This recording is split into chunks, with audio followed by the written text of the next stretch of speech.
Are is something strange, so he wanted to hide away Okay. from seeing from the people. Okay, very good, correct. So that's what exactly Gregor was feeling ever since he metamorphosed into an insect. Mm-hmm. Go ahead with the next paragraph. Uh-huh.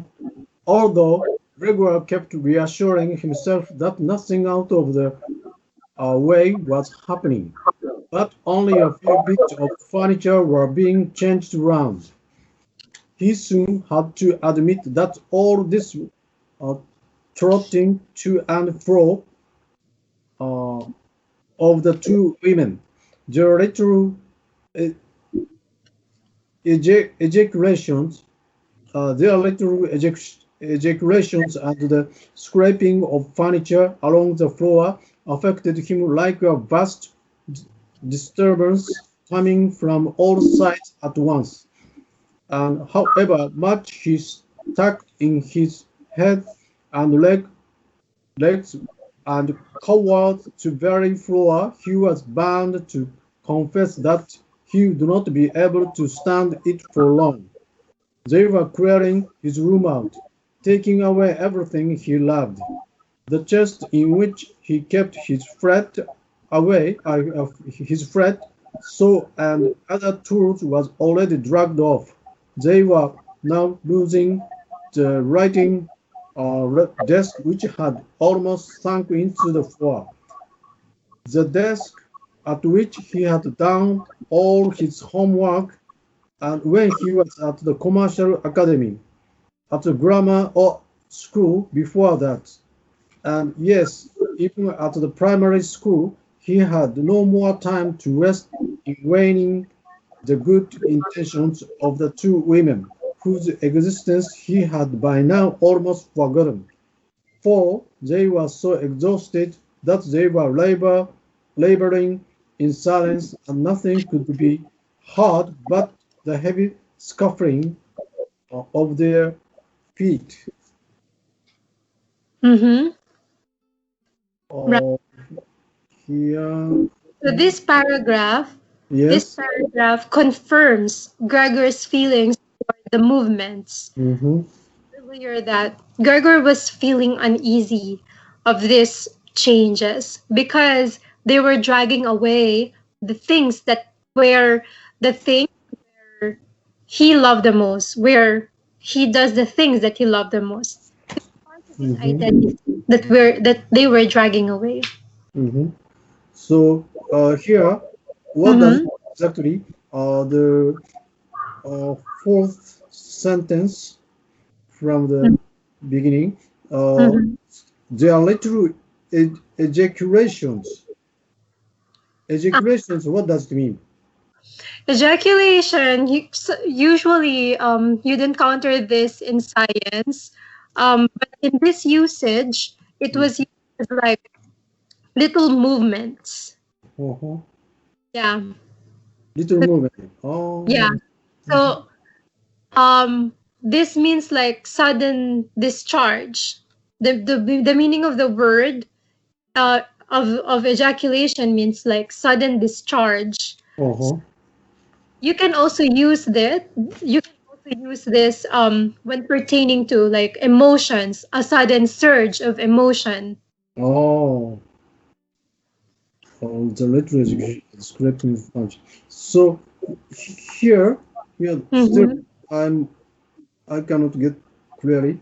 So literal ejaculations means this in this place, in this paragraph, mm, no no emotion No, it means sudden movement.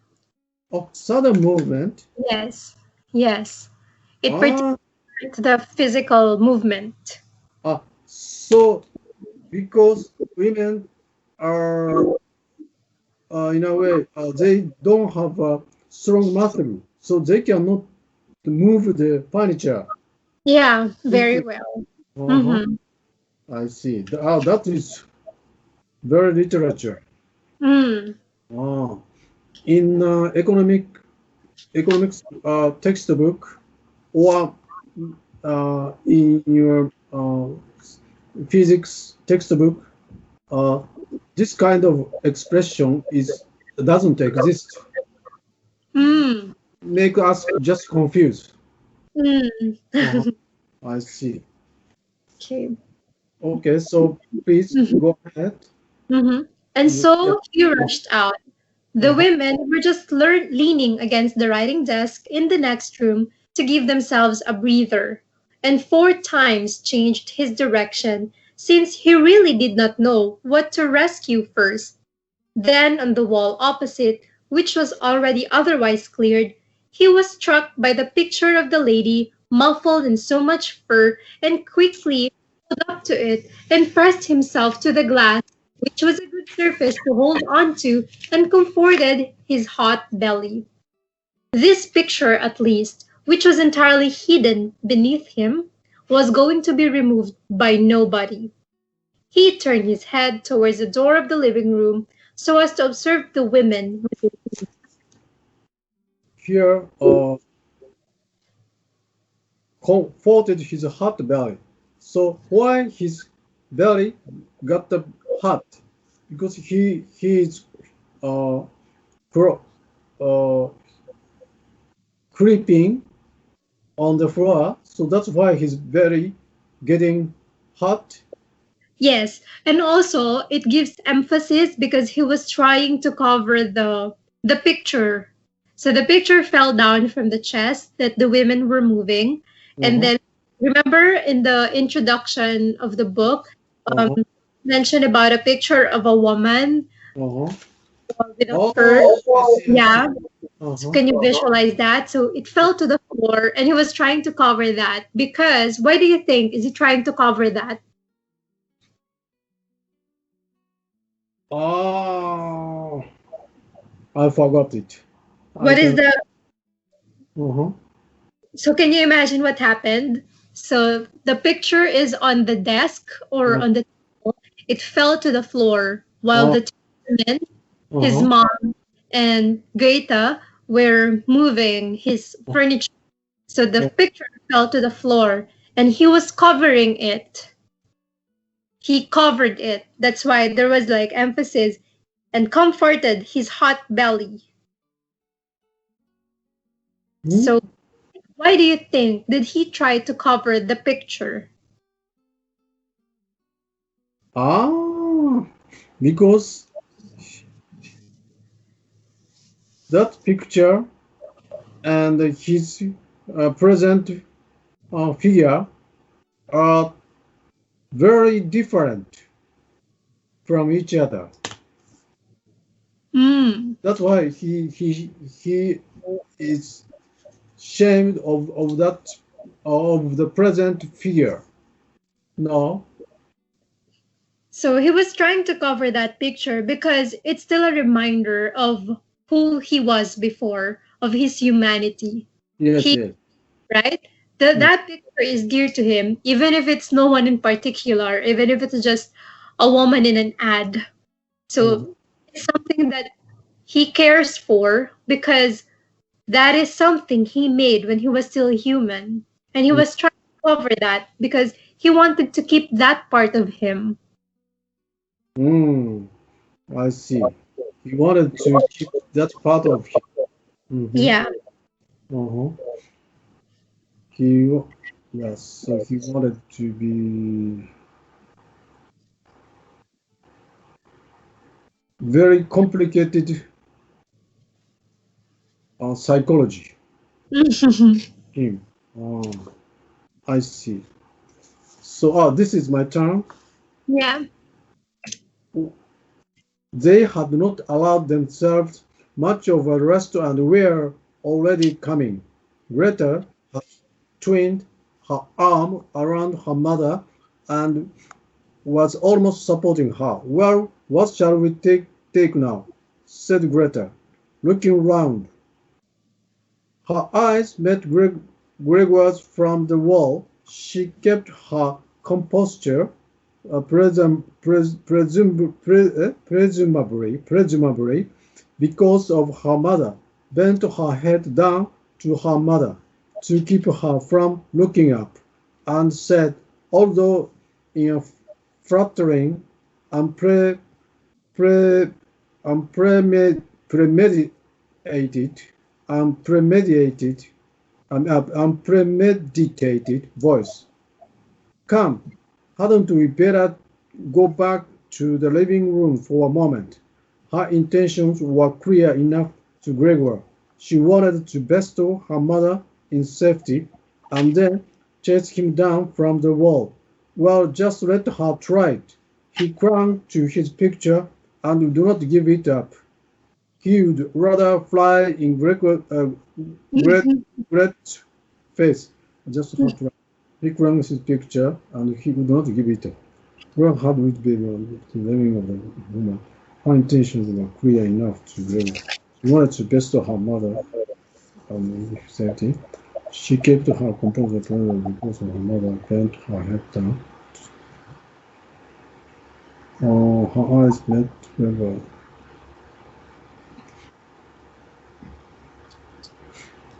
Her eyes met me. Bent her head down.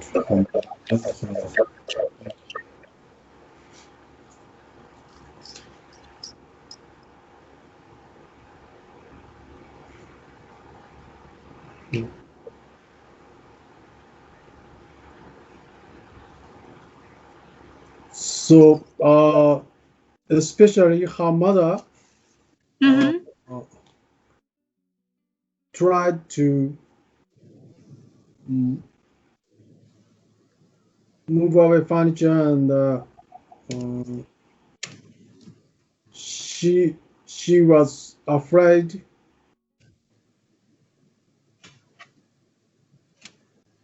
Her eyes met Gregor from the wall. Her eyes met Gregor. She was afraid of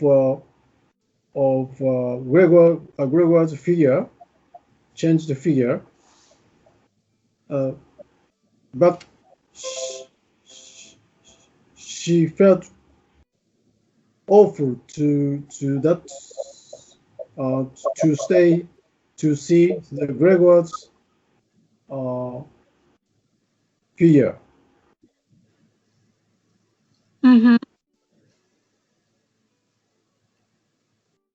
I'm sorry. Can you repeat that? But still, no. So she,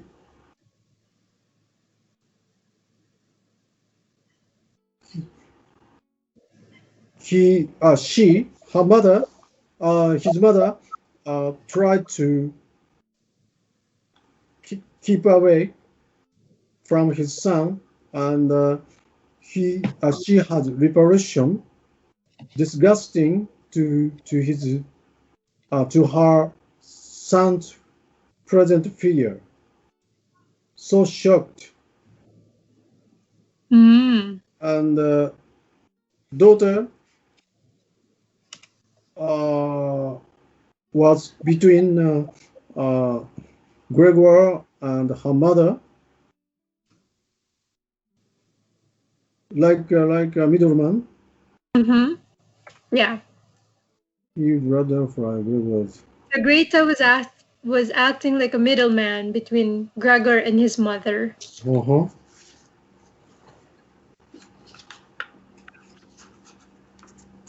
That's it. Yeah, correct. Okay. Okay. Please. But Greta's words had succeeded in disquieting her mother, who took caught sight of the huge brown mass on the flowered wallpaper, and before she was really conscious that what she saw was Gregor, screamed in a loud, hoarse voice, "Oh God! Oh God!" fell spread arms over the sofa as if giving up, and did not move. "Gregor!" cried his sister, shaking her fist and glaring at him. This was the first time she had directly addressed him since his metamorphosis. She ran into the next room for some aromatic essence with which to rouse her mother from her fainting fit. Gregor wanted to help too. There was still time to rescue the picture, but he was stuck fast to the glass and had to tear himself loose. He then ran after his sister into the next room, as if he could advise her as he used to do, but then had to stand helplessly behind her. She meanwhile searched among various small bottles. When she turned around, started an alarm at the sight of him. One bottle fell on the floor and broke. A splinter of glass cut Gregor's face, and some kind of corrosive medicine splashed him.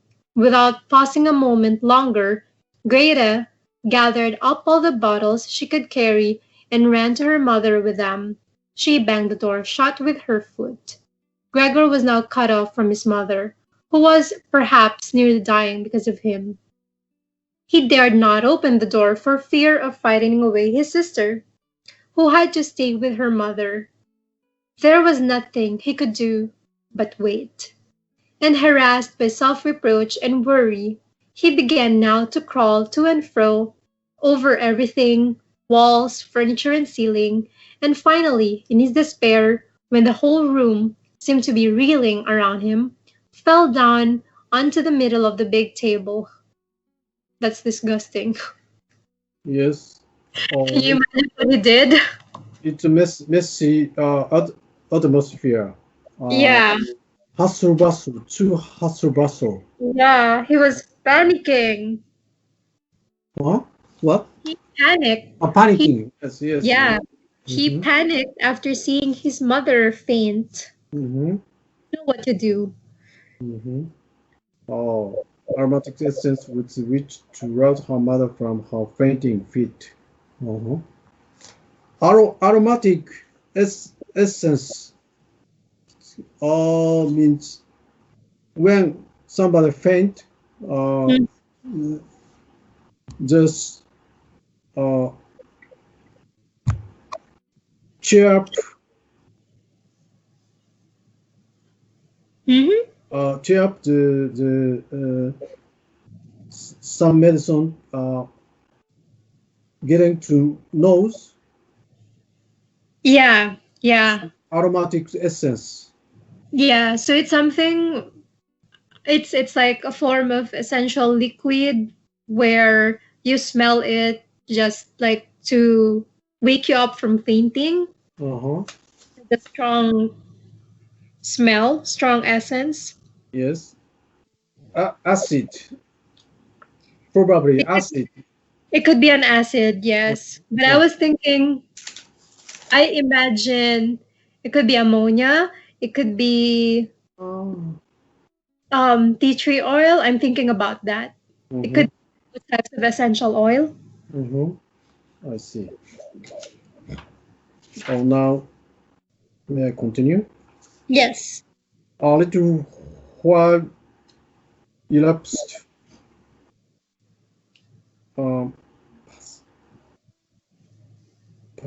Elapsed means a little while to elapsed. A while means pass. Correct. Gregor was still lying there feebly, and all around was quiet. Perhaps that was a good omen. Then the doorbell rang. The servant girl was, of course, locked in her kitchen. And Greta would have to open the door. It was his father. What'd been happening? Was his first word. Greta's face must have told him everything. Greta answered in a muffled voice, apparently hiding her head on his breast. Mother has been fainting, but she's better now. Gregor's broken roots, just what I expected, said his father. Just what I've been telling you. But you women would never listen. It was clear to Gregor that his father had taken the worst interpretation of Gregor's all too brief statement and was assuming that Gregor had been guilty of some violent act. Therefore, Gregor must now try to propitiate propitiate his father, since he had neither time nor means for an explanation, and so he fled to the door of his own room and crouched against it to let his father see as soon as he came in from the hall that his son had the good intention of getting back into his room immediately, and that it was not necessary to drive him there, but that if only the door were opened, he would disappear at once. Gregor answered more.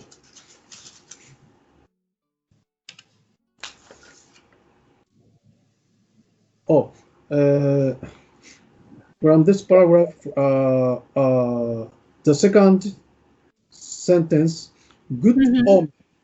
But omen means bad omen. We can use bad omen, right? Yeah. Good and bad, it's omen. And that auspicious means just good omen. Yes, it could be used as a good omen. Auspicious. Mm-hmm. We cannot say if we have a bright future, but bad future, bad omen. Your future is auspicious. Your future is like to be abundant. Oh, so good meaning, auspicious. Yes, yes, good meaning. So here, his father intervened and stir up the situation. His father.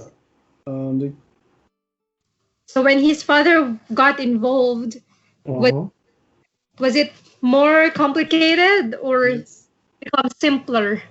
Yes. And to propitiate means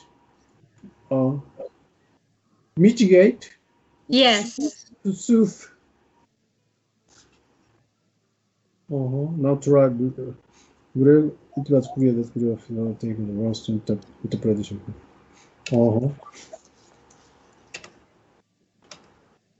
Okay. Your turn. My turn. Yeah, his father was not in the mood to perceive such fine distinctions. Ah! He cried as soon as he appeared in a tone which sounded at once angry and exultant. Gregor drew his head back from the door and lifted it to look at his father. Truly, this was not the father he had imagined to himself. Admittedly, he had been too absorbed of late in his new recreation, crawling over the ceiling to take the same interest as before in what was happening elsewhere in the flat, and he ought to be prepared for some changes. And yet, could that be his father? The man who used to lie wearily sunk in bed whenever Gregor set out on a business journey, who welcomed him back of an evening lying in a long chair in a dressing gown, who could not really rise to his feet but only lifted his arms in greeting, and on the rare occasions when he did go out with his family, on 1 or 2 Sundays a year and on high holidays, walked between Gregor and his mother, who were slow walkers anyhow, even more slowly than they did, muffled in his old greatcoat, shuffling laboriously forward with the help of his crook-handled stick, which he set down most cautiously at every step, and whenever he wanted to say anything, nearly always came to a full stop and gathered his escort around him. Now, he was standing there in fine shape, dressed in a smart blue uniform with gold buttons, such as bank messengers wear, his strong double chin bulged over the stiff high collar of his jacket from under his bushy eyebrows, his black eyes darted fresh and penetrating glances. His time tangled white hair had been combed flat on either side of a shining and carefully exact parting. He pitched his cap, which bore a gold monogram, probably the badge of some bank, in a wide sweep across the whole room onto a sofa and with the tail ends of his jacket thrown back, his hands in his trouser pockets, advanced with a grim visage towards Gregor. Likely enough, he did not himself know what he meant to do. At any rate, he lifted his feet uncommonly high, and Gregor was dumbfounded at the enormous size of his shoe soles. But Gregor could not risk standing up to him, aware, as he had made from the very first day of his new life, that his father believed only the severest measures suitable for dealing with him. And so he ran before his father, stopping when he stopped, and falling forward again when his father made any kind of move. In this way, they circled the room several times, without decisive happening. Indeed, the whole operation did not even look like a pursuit because it was carried out so slowly. Oh, wait up here. It's so long, so let me continue from this part later, late part. And so Gregor did not leave the floor, for he feared that his father might take as a piece of peculiar wickedness any excursion of his over the wall or over the walls or the ceiling. All the same, he could not stay this course much longer. For while his father took one step, he had to carry out a whole series of movements. He was already beginning to feel breathless, just as in his former life his lungs had not been very dependable. As he was staggering along, trying to concentrate his energy on running, hardly keeping his eyes open, in his dazed state, never ever thinking of any other escape than simply going forward, and having almost forgotten that the walls were free to him, which in this room were well provided with finely carved pieces of furniture full of knobs and crevices. Suddenly something lightly flung landed close behind him and rolled before him. It was an apple. A second apple followed immediately. Gregor came to a stop in alarm. There was no point in running on, for his father was determined to bombard him. He had filled his pocket with fruit from the dish on the sideboard and was now shining apple after apple without taking particularly good aim for the moment. The small red apples rolled about the floor as if magnetized and cannoned into each other. An apple thrown without much force grazed Gregor's back and glanced off harmlessly, but another following immediately landed right on his back and sank him. Gregor wanted to drag himself forward as if this startling, incredible pain could be left behind him, but he left as if nailed to the spot and flattened himself out in a complete derangement of all his sense. With his last conscious look, he saw the door of his room being torn open and his mother rushing out ahead of his screaming sister. In his underbodies,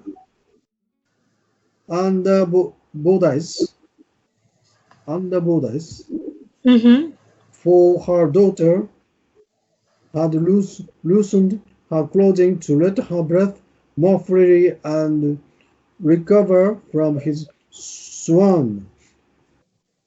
He saw his mother rushing toward his father, leaving one after another. behind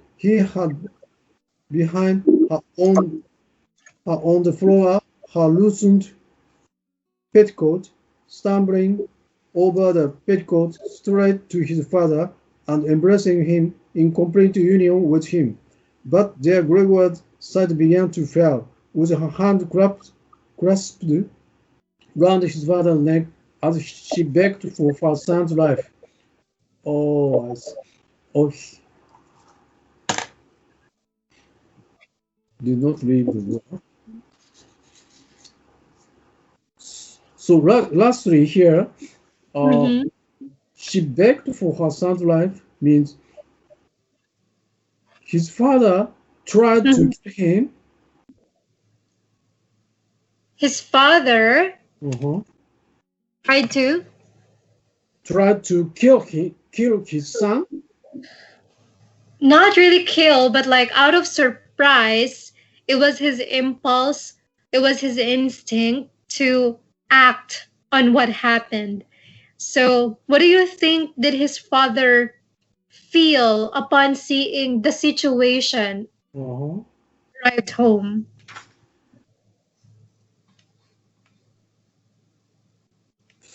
Wow. And previous page, shuffling laboriously around the middle, right side, shuffling laboriously. Shuffling means what that? Shuffle means, for suppose trump, we shuffle the trump card. Yes. Same meaning here, shuffling. To mix. Yes. To move, to shift directions, to shift movement.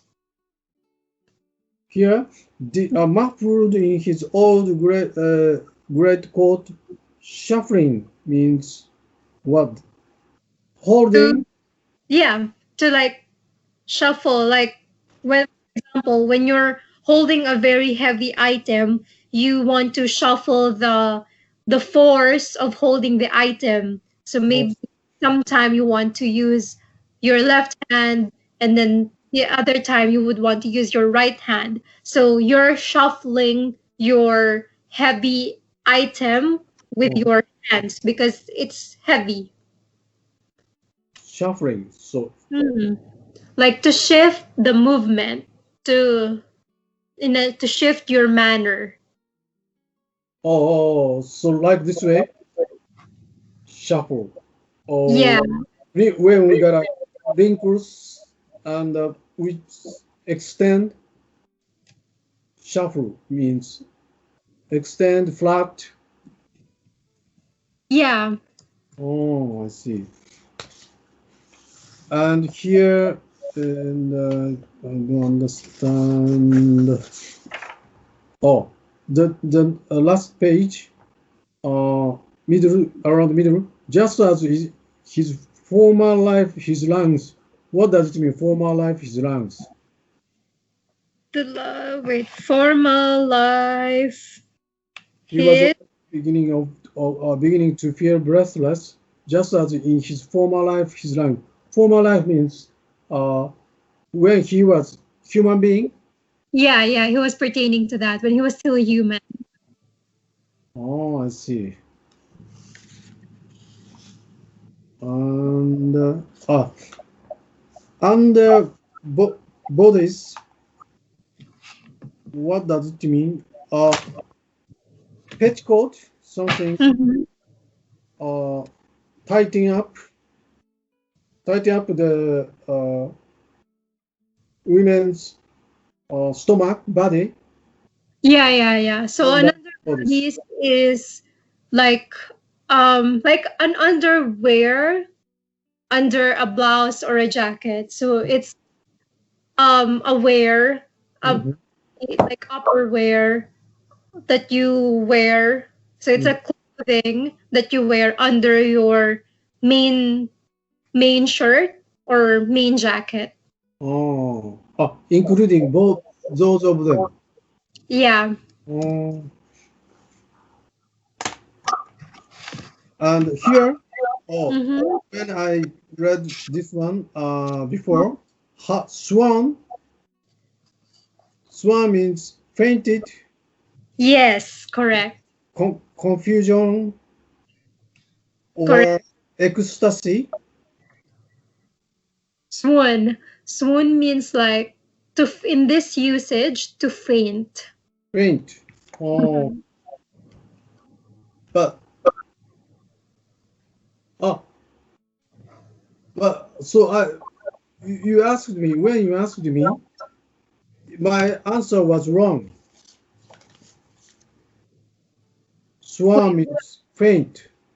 I didn't say. So like swoon has a lot of definition in the English language. So it depends upon the use. So swoon could be like to swoon, for example, Uh-huh. the guy swooned the woman. That means like to form of courting to court. So you can also use to impress. You could use swoon to impress. You could use swoon that means to faint. So it has a lot of meaning. Oh. Well, I said our eagle swans prey. An eagle Swoon. swoon the prey. The prey. You can also, yes, that's meaning, also correct. same spell. Yes, you can also use that. She almost swooned. Yeah, the eagle swooned the prey. Yes, to catch the prey. Yes. The prey immediately. Yes. I see. So sometimes it really depends on the context. I see. You can understand the definition of word based on the context. Okay. So today, let's finish this one. And next, third. Three. Part 3. Okay. So based on what we've read so far about chapter 2, what happened in chapter 2? So as a recap, in chapter 1, it was focused on the metamorphosis, the change of Gregor, right? So chapter 1 focused on his transformation from human to vermin and how it is affecting him. So in chapter 2, what is the focus of chapter 2? The confusion of his family. Correct. So it revolves around the life of his family. I see. All right. So vivid, so hectic, so confused. Chaos. Psychologically, they have on each other. They have chaos for each other. I see. Seems like if you remember, there was like a passage here when Gregor was not believing what his father's reaction was, because he in Gregor's image, in Gregor's knowledge, in Gregor's memory, he remembered his father as just slumped on the chair, right? A very weak man, not moving, not helping. Yes. So that's why Gregor was surprised when he saw his father now trying to beat the crap out of him. So what happened at home? Yes. The mother fainted. Yeah. Please. Okay. Thank you so much. Yes. Okay. It's my pleasure. See you. Bye now. Bye.